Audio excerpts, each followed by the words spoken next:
tout le monde, ça fait longtemps. Moi je vais vous faire une vidéo cette fois-ci sur une palette que j'ai depuis quelques mois mais qui est sortie seulement fin octobre. Donc j'ai eu l'occasion de l'essayer plusieurs fois et je l'ai vraiment bien aimée.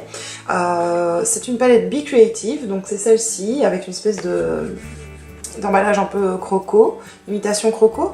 Elle est aimantée et alors il suffit juste de l'ouvrir comme ceci, voilà, et alors elle est sublime. Donc je trouve qu'elle a des tons froids comme des tons plus chauds par ici au-dessus. Ça fait un moment donc, que je l'essaye, j'en ai été toujours ravie. Elle coûte 29 €, non 9 je pense, enfin une petite trentaine d'euros, moins de 30 €. Et je trouve que les fards sont très pigmentés. Enfin voilà, je l'aime vraiment bien et je trouve aussi que c'est une super petite idée de cadeau si jamais vous savez pas trop quoi offrir à quelqu'un qui aime se maquiller. La marque est encore une fois assez surprenante, donc c'est pas la première fois que je suis surprise maintenant de ça. Je commence à vraiment faire fouiller et bien aimer Be Creative. Elle est fournie donc avec un petit pinceau double embout, je trouve ça vraiment très chouette, mais je trouve que l'embout ici est un peu trop court pour pouvoir travailler correctement toute une paupière sans devoir prendre 30 000 ans. Celui-là est chouette aussi, personnellement moi je préfère mes pinceaux à moi, les Zoeva et les MAC, mais en dépannage franchement c'est ok, c'est vachement mieux que les trucs en mousse qui ne servent strictement à rien. Alors comme d'habitude, j'ai appliqué mon primer de chez Smashbox, qui est celui-ci, qui fait quand même assez bien tenir le teint et qui facilite l'application. Et là maintenant, je vais mettre mon habituel, enfin celui que j'utilise depuis maintenant 2 ans, je pense, même si pas plus. C'est le matte finish de chez Make Up For Ever. Tout simplement parce que j'ai essayé chez Be Creative et ils n'ont pas ma couleur, donc c'est-à-dire que je suis encore trop pâle cachée d'aspirine pour les teintes qu'ils ont. On a essayé, on a vraiment essayé, mais donc voilà, ça c'est dommage. Donc je l'applique au pinceau, c'est un Zoeva, c'est un quoi ça 102 Silk Finish que j'adore. Et j'insiste en tapotant sur les zones ici où j'ai des rougeurs, histoire d'un petit peu rendre la couvrance un petit peu plus importante. Ensuite je mets mon primer de chez NARS, s'il y a encore quelque chose dedans. Bon, pour celles qui ne connaissent pas, c'est le Pro Prime Smudge Proof Eyeshadow Base.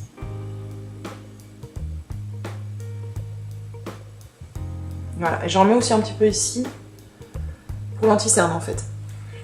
Alors pour le maquillage des yeux, je vais attaquer directement avec ceci, mais le seul problème avec cette palette là, c'est que justement il n'y a pas de nom des fards, donc c'est le plus clair ici. Et puis je vais jouer ici avec celle-ci, dans les tons donc rose, et je prendrai ceci comme couleur de transition. Oui, c'est bon, c'est juste, j'ai pas eu d'effet de miroir. Donc hop, je prends la plus claire. Et je vais l'appliquer pour uniformiser la paupière, sur toute la paupière en fait.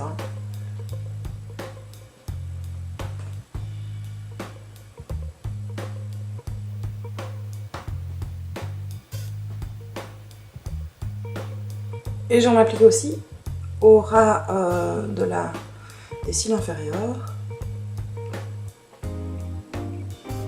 Chez moi, c'est un peu tendance à être un peu plus foncé là. Ensuite, je vais continuer donc avec la couleur de transition, donc c'est une espèce de brun orangé, un chouïa trop foncé pour moi, mais bon, ça reste à travailler. Et c'est une des 2 seules couleurs mat en fait, donc il y a la couleur de transition, donc la brun orangé, et la beige que je viens de mettre, les autres sont toutes irisées, super bien irisées d'ailleurs.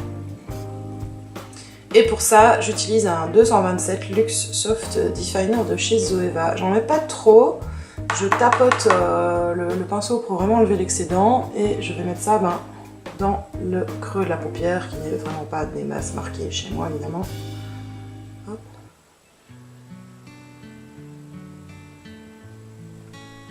Ça va aider à le creuser un petit peu plus. Alors quelle est l'utilité d'ajouter une couleur comme ceci? Ça va creuser justement dans la paupière et ajouter de la définition à l'œil en fait. C'est toujours bien pratique quand on fait un maquillage un peu plus chargé. Surtout quand comme moi on a un peu la paupière qui n'a pas vraiment de creux ici. Ça permet de redéfinir comme il faut. Et moi je le fais un peu rentrer dans l'intérieur ici, le coin externe.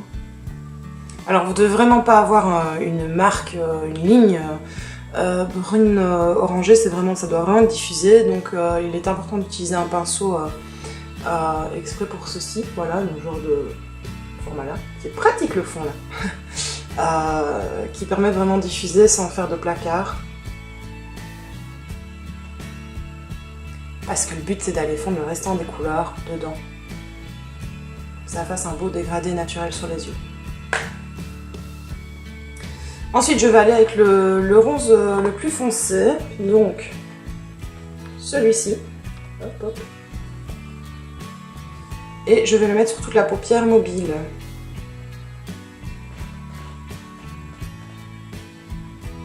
Et pour ça je reprends un pinceau plat. Ici c'est le, si je ne me trompe pas, je pense que c'est le 239, il est complètement effacé, mon pinceau doit avoir 8-9 ans je pense déjà.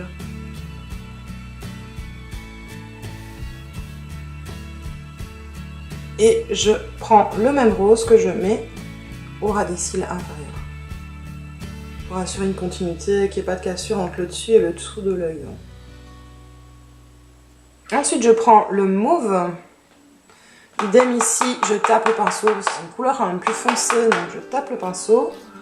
Et je vais ici le mettre un petit peu plus, de manière un peu plus précise, vraiment dans le creux, ici.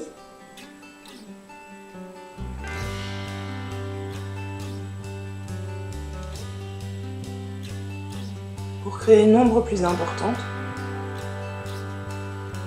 Sinon, en soi, vous pouvez vous arrêter avant le mauve plus foncé, ça fait un chouette petit make-up de jour.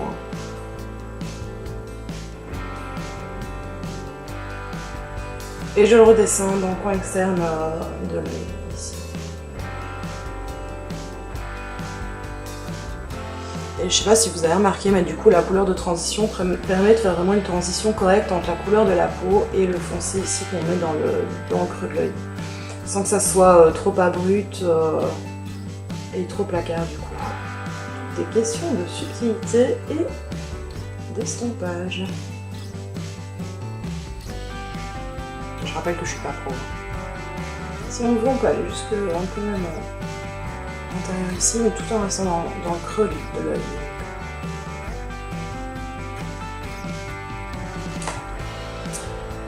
Bon alors, puisqu'on est dans un maquillage de fête, on va y aller un peu plus à fond et on va en profiter pour utiliser le rose clair ici, qui est super irisé et super pigmenté. Donc là, je vous ai vraiment tapé le truc. Et je vais l'appliquer au centre de la paupière pour donner un peu plus de relief. Et je tapote. Ce que je vais faire, je crois que je vais même y aller au doigt, parce qu'au doigt, je pense que ça sera plus intense. Ok. Ouais, c'est mieux. Et pour donner un effet légèrement smoky, je vais prendre le noir irisé et faire une légère ligne ici pour définir un peu plus la ligne des cils. C'est très subtil, je pense qu'une fois que le mascara sera mis, c'est quelque chose qui se voit pas nécessairement, mais en tout cas ça définit un petit peu plus le maquillage et surtout la ligne du sourcil ici. Et je vais en ajouter, donc pour faire une connexion, je vais ajouter un petit peu de noir ici, mais vraiment sur l'extérieur pour rejoindre, comment dire, ici le noir du dessus. Un tout petit peu, pour ne pas que ça soit cassé, quoi.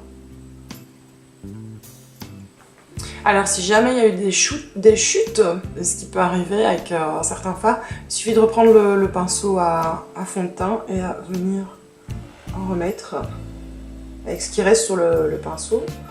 Ou vous pouvez faire votre teint après si vous vous sentez vraiment un peu maladroite.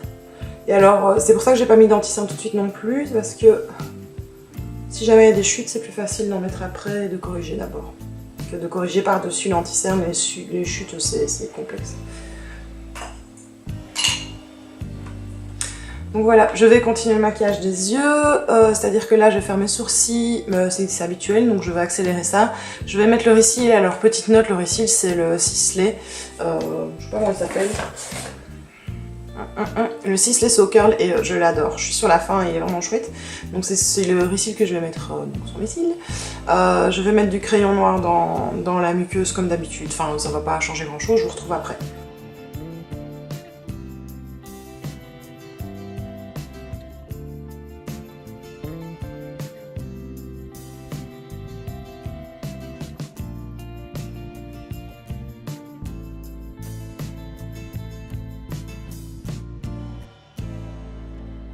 Alors ici je ne mets pas d'anti-cerne, donc c'est un highlighter de chez B.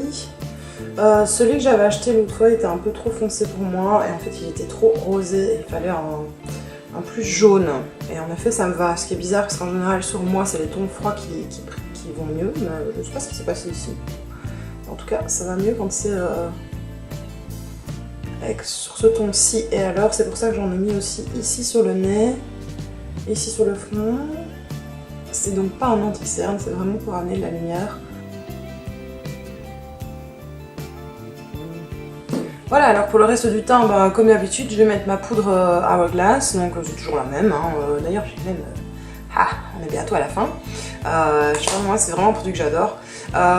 Donc la Hourglass, je vais utiliser le contour de la palette Contour Kit de la même marque, donc de chez Be Creative, que j'aime vraiment beaucoup aussi, que j'ai depuis je pense le mois de mai, que j'utilise quasi tous les jours, donc vraiment elle est chouette. Le bronzer c'est un Urban Decay et le blush c'est celui que j'utilise aussi d'habitude, c'est le Max Factor.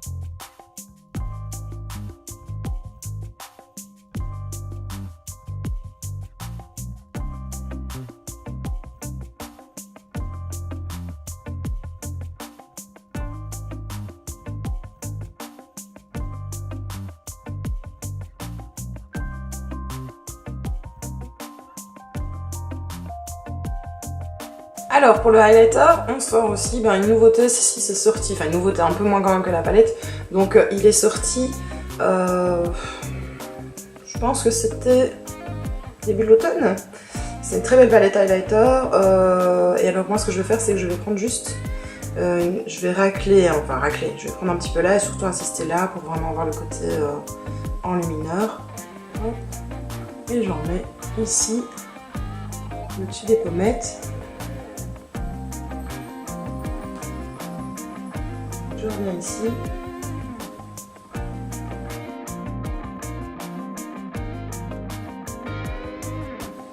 Et alors ce que je ferai, c'est que j'en ai pris dans le plus clair un petit peu sur mon doigt, mon petit doigt, et je mets au coin interne de l'œil pour illuminer un peu tout ce maquillage.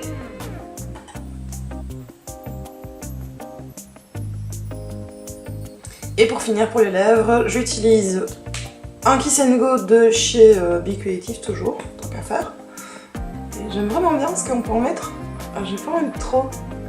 Ça va juste souligner un petit peu la couleur de mes lèvres.